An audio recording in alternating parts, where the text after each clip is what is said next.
Ngale nkondlo ngizokhulumela abangakwazi ukuzikhulumela.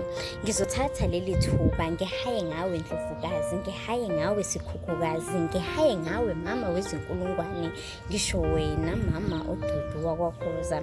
Ngizohaya ngawe usaphila, usadlala waNhlamvana, ukuze ngikwazise ukuthi ungumakhi owakhayo, unguthandi othandayo, ungunjabulo ojabulisayo. Njengegama lakho unguDudu oduduzayo.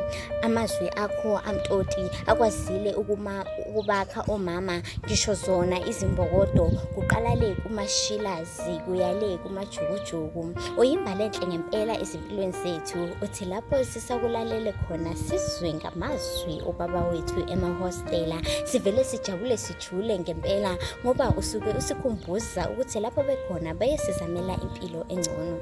Bayingcosana abafana nawe, umuhle ngaphandle nangaphakathi, inhliziyo yakho igcwele uthando olujulile, oluveza kuwo wonke umuntu, olunika wonke umuntu.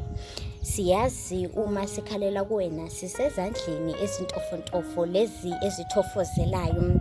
Amazwi akho enduduzo enze sivuke sizithathe. Sibonga uthando lakho, impatho yakho, okuhle kuyohlezi kukulandela. Andile imbongikazi yamaNdaba.